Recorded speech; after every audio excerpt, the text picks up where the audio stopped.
একটা স্মার্টফোন ব্যবহার করার ক্ষেত্রে সবচেয়ে বেশি ইম্পর্টেন্ট যে বিষয়গুলো সেগুলো হচ্ছে অ্যাপস। কারণ একটা ফোনের অ্যাপসই হচ্ছে প্রাণ। অ্যাপস ছাড়া কিন্তু কোনো ফোনেই আপনি ঠিকঠাক মতো ব্যবহার করতে পারবেন না। তাই বিভিন্ন ধরনের অ্যাপ ইনস্টল করার আগে আমাদের জানতে হয় যে সেই অ্যাপগুলো অ্যাকচুয়ালি কি কাজে লাগে বা সেগুলো দিয়ে কি কি করা যায়। তো এরকম আজকের এই ভিডিওতে 5টি অ্যাপ শেয়ার করব অ্যাপ স্টোর থেকে, যে অ্যাপগুলো হয়তো আপনার জন্য অনেক কাজের হতে পারে। এই অ্যাপগুলো আপনি ইউএস অ্যাপ স্টোরে পেয়ে যাবেন। আপনার ডাউনলোড করার সুবিধার্থে ভিডিও ডিসক্রিপশনে এই অ্যাপগুলোর লিঙ্ক দেওয়া থাকবে। সেই লিঙ্কে ক্লিক করে খুব সহজে এই অ্যাপসগুলো আপনি ইনস্টল করে ব্যবহার করতে পারবেন। এই ক্ষেত্রে কোন অ্যাপসটি আপনার কাছে সবচেয়ে বেশি ভালো লাগে সেই অ্যাপসটির নাম অবশ্যই কমেন্টে শেয়ার করবেন।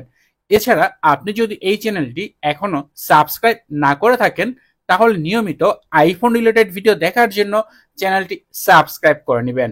চলুন আর সময় নষ্ট করব না, দেখা যাক আজকের এই ভিডিওতে যে 5টি অ্যাপ রয়েছে সেগুলো কি কি এবং সেই অ্যাপ দিয়ে কি ধরনের কাজ করা যায়। সর্বপ্রথম যে অ্যাপটি শেয়ার করছি তার নাম হচ্ছে পেপার। এই অ্যাপটি ওপেন করার পর এখানে দিস লিঙ্কে ক্লিক করবেন। ক্লিক করলে এখানে যে আপনার শর্টকাট অ্যাপ আছে সেখানে পিআইপি ইমেজ নামে একটি শর্টকাট অ্যাড করে নেবেন এবং দেখেন এখানে অ্যাড হয়ে গেল। এরপর সাধারণত আমরা অনেক সময় অনেক ধরনের স্ক্রিনশট ক্যাপচার করি বা কোনো একটা নিউজ বা কোনো কিছু আমাদের এরকম প্রয়োজন হয়, সেটা হয়তো আমাদের দেখে দেখে লিখতে হয়। ধরেন আপনি এখানে যে লেখাটা রয়েছে এটা আপনি ফেসবুকে পোস্ট করবেন, সেম লেখা জাস্ট এখান থেকে স্ক্রিনশট নেওয়ার পর সেটা প্রেস করবেন, শেয়ারে ক্লিক করবেন, এরপর নিচের দিকে শেয়ার শেট যাবেন। শেয়ার শেটে যাওয়ার পর এখানে ওই যে পিআইপি ইমেজ যে অ্যাপটি আপনি ইনস্টল করলেন সেই অ্যাপটির নাম পাবেন।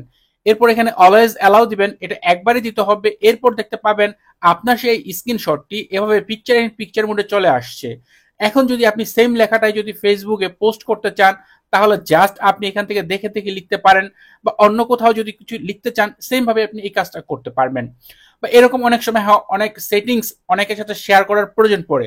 এরকম সেটিং আপনি একটা স্ক্রিনশট নিয়ে নিলেন, এরপর পিআইপি ইমেজে ক্লিক করে দিলেন শেয়ার শিট থেকে।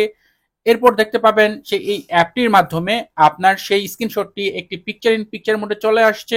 এরপর আপনি কাঙ্ক্ষিতভাবে কারোর সাথে যদি মেসেজিং করেন সেই ক্ষেত্রে জাস্ট আপনি দেখে দেখে টাইপ করতে পারবেন এবং খুব সহজে কোথা থেকে কিভাবে যেতে হবে পর্যায়ক্রমে সেই বিষয়গুলো শেয়ার করতে পারেন। তো এই ক্ষেত্রে এই অ্যাপটি আপনার জন্য অনেক ইউজফুল হতে পারে। এর পরের যে অ্যাপ তার নাম হচ্ছে date range search filter tools. এই অ্যাপটি বেশ চমৎকার কাজ রয়েছে। আপনি অ্যাপটি ওপেন করার পর এখানে শুধু এরকমই দেখতে পাবেন। এটার কাজ হচ্ছে বিভিন্ন সময় আমরা অনেক কিছু সার্চ করি, যেমন এখন কোটা আন্দোলন চলছে, তো কোটা আন্দোলন বিষয়ক যে সকল নিউজ রয়েছে এ সকল নিউজ হয়তো আপনার প্রয়োজন বা কোনো কিছুর ছবি প্রয়োজন। তো এই ক্ষেত্রে এখন যেহেতু কোটা আন্দোলন চলছে, 2018 সালেও কিন্তু কোটা আন্দোলন চলেছিল, তো এখানে কিন্তু সব ধরনের নিউজই চলে আসছে। বাট আপনার স্পেসিফিক ধরেন লাস্ট 1 মাসের বা লাস্ট 2 দিনের নিউজ দরকার, তাহলে আপনি জাস্ট এখান থেকে সেই সার্চটাকে কপি করবেন। এরপর আপনার যে সেই অ্যাপটি যেটা আপনি ইনস্টল করলেন সেই অ্যাপটিতে চলে আসবেন। এখানে আসার পর এখানে সার্চ অপশন এখানে ক্লিক করবেন, এরপর এখানে সেই লিঙ্কটা পেস্ট করবেন। এরপর আপনি এখানে উপর দিকে দেখেন আমরা কি বিষয়টা সার্চ করছি তার টাইটেল চলে আসছে। নিচের দিকে আপনি ডেট পাবেন যে কত দিনের থেকে কতদিন আপনি সার্চ করবেন। আপনি এখান থেকে নির্দিষ্ট দিন অনুসারে সার্চ করতে পারবেন। যেমন আমি 10 জুলাই 2024 থেকে এখানে 12 জুলাই 2024 এই 2 দিনে কোটা আন্দোলন বিষয়ক যে সকল নিউজ বা আর্টিকেল বা ছবি ছাপা হয়েছে এগুলো সার্চ করব। দেখেন এখন যদি আমি সেই লিঙ্কে ক্লিক করে আবার এখানে ব্যাক করি তাহলে কিন্তু লাস্ট এই 2 দিন যে 2 দিনের আমি সার্চ করলাম সেই রেজাল্টগুলোই শো হবে। অন্যান্য আগের কোনো নিউজ থাকলে সেগুলো আর শো হবে না। আপনার যে ডেট সেট করে দিবেন সেই ডেট অনুসারেই শো হবে। তো এভাবে আপনি স্পেসিফিকলি অনেক কিছুই যেগুলো আপনার প্রয়োজন খুব ইম্পর্টেন্ট, শুধুমাত্র এই কয়দিনের নির্দিষ্ট দিনের সার্চ রেজাল্ট প্রয়োজন, সেই ক্ষেত্রে আপনি এই অ্যাপের মাধ্যমে করতে পারেন। এরপর তৃতীয়তে যে অ্যাপ তার নাম হচ্ছে ইমেজ ড্রেন। বেশ চমৎকার এবং ইউজফুল একটি অ্যাপ। এই অ্যাপটি অ্যাট ফার্স্ট ওপেন করলে আপনি এখানে কিছুই দেখতে পাবেন না, জাস্ট এরকম। তো এখান থেকে ক্লোজ হয়ে বের হয়ে আসবেন। এরপর আপনি ধরেন কোন একটা ওয়েবসাইটে গিয়েছেন, সেই ওয়েবসাইটের অনেক পিকচার রয়েছে, সবগুলো পিকচার আপনি একসাথে দেখতে চান এবং প্রয়োজনে ডাউনলোড করতে চান, সেই ক্ষেত্রে আপনি খুব সহজেই কাজটা করতে পারেন। জাস্ট নিচে দিকে শেয়ারে ক্লিক করবেন। এরপর এখানে শেয়ার শিট থেকে ইমেজ ড্রেন যে অ্যাপটি আমরা ইনস্টল করলাম সেটা দেখিয়ে দিবেন বা সেটাতে টিক মার্ক করে দিবেন। তাহলেই দেখতে পাবেন সেই ওয়েবসাইটে যতগুলো ছবি বা ইমেজ রয়েছিল সবগুলো কিন্তু এখানে একসাথে শো হয়ে যাবে। এখন আপনি এখান থেকে চাইলে সিলেক্ট করতে পারবেন, মার্ক করতে পারবেন যে কোন কোন পিকচারটা আপনার প্রয়োজন, এবং সেই প্রয়োজন অনুযায়ী হয়ে গেলে, মার্ক করা হয়ে গেলে উপর দিকে ডান পাশে শেয়ার আইকন পাবেন, সেখানে ক্লিক করার পর দেখতে পাবেন অটোমেটিকলি এগুলো সেভ হয়ে গেছে। চলুন দেখাচ্ছি, ফটোস অ্যালবামে চলে আসলাম, দেখেন এই পিকচারগুলো সেভ হয়ে গেল। তো এভাবে আপনি বিভিন্ন ওয়েবসাইট থেকে আপনার প্রয়োজনীয় কোনো যদি ইমেজ থাকে সেগুলো আপনি এখান থেকে খুব সহজে এই অ্যাপটির মাধ্যমে ডাউনলোড করতে পারবেন। এরপরে যে অ্যাপ তার নাম হচ্ছে কন্টাক্ট ফটো। এই অ্যাপটির মাধ্যমে আপনার কন্টাক্ট লিস্টে থাকা বিভিন্ন কন্টাক্টে আপনি বিভিন্ন ধরনের স্টাইলিশ ছবি অ্যাড করতে পারবেন। এখানে অলরেডি পোস্টারের ডেমো দেওয়া রয়েছে, চাইলে আপনি সেম টু সেম এখান থেকে সেই পিকচারগুলো তৈরি করতে পারবেন। তো এখানে প্রচুর পিকচার রয়েছে, বিভিন্ন স্টাইল দেওয়া রয়েছে। তো এখান থেকে আপনি আপনার যে পছন্দ মতো যে কোনো একটি স্টাইল আপনি পছন্দ করলেন, সেই অনুযায়ী আপনাকে একটা পিকচার এখানে সেট করে দিবে। ধরেন আমি এখান থেকে এই পিকচারটাতে সিলেক্ট করলাম, সিলেক্ট করার পর এটা ওপেন হবে, এবং ওপেন হওয়ার পর দেখেন এরকমটা আসবে। এখানে যে সিলেক্ট ইমেজ অপশন রয়েছে এখানে ক্লিক করলে আপনি এখন কোন ছবিটা অ্যাড করতে চান, মানে কার কন্টাক্টটা অ্যাড করতে চান তার একটা ছবি এখানে দিবেন।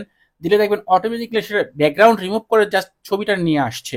এরপর এখানে ডান পাশে ফ্রেম রয়েছে, আপনার এই যে চারপাশে যে বর্ডার, এই বর্ডারে আপনি কি কালার দিতে চান সেটা সিলেক্ট করতে পারবেন।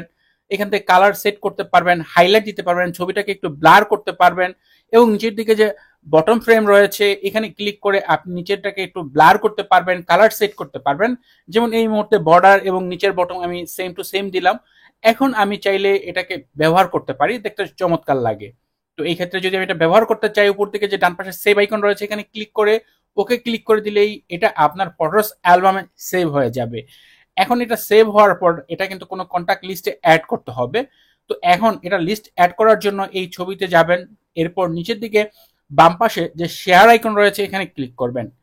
শেয়ার আইকনে ক্লিক করার পর এখানে শেয়ার শিট আসবে, এবং এখান থেকে অ্যাসাইন টু কন্টাক্ট যে অপশনটি রয়েছে এখানে ক্লিক করবেন। ক্লিক করার পর আপনার এটা কার ছবি সেই নামটা এখানে আপনি খুঁজে নেবেন, অথবা উপর দিকে সার্চ অপশন রয়েছে সেখানে আপনি সার্চ করে নামটাও বের করতে পারেন। সেই নামের উপরে টিকমার্ক দেওয়ার পর এভাবে চাইলে আপনি এটাকে এডিট করে উপর দিকে যে আপডেট অপশন রয়েছে এখানে ক্লিক করে দিবেন।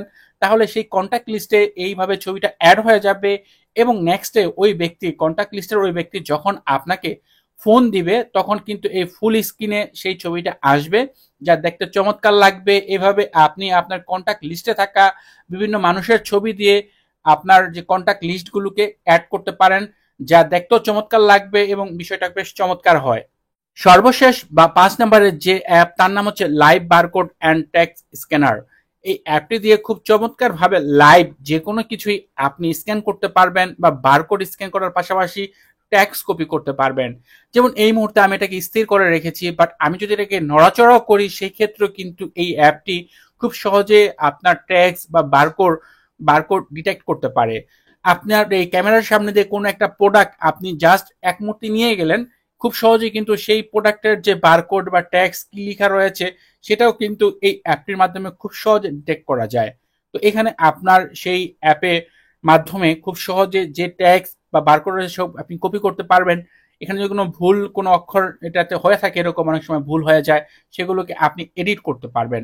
এছাড়া এই অ্যাপটির মাধ্যমে আপনি আরো সহজভাবে আরো অনেকগুলো বিষয় যেগুলো রয়েছে, আপনার কোন একটা link, phone number, email ID বা এড্রেস, এগুলো চাইলে আপনি স্ক্যান করতে পারবেন, এবং খুব সহজে যে কোনো ভাষার, আপনি ধরেন এখন অন্য কোনো কান্ট্রিতে গিয়েছেন, সেখানে ভাষা একটা, সেটা স্ক্যান করলেন, সাথে সাথে ট্রান্সলেট করেও আপনি এখানে দেখতে পারবেন। খুবই চমৎকার অ্যাপ, ট্রাই করে দেখতে পারেন।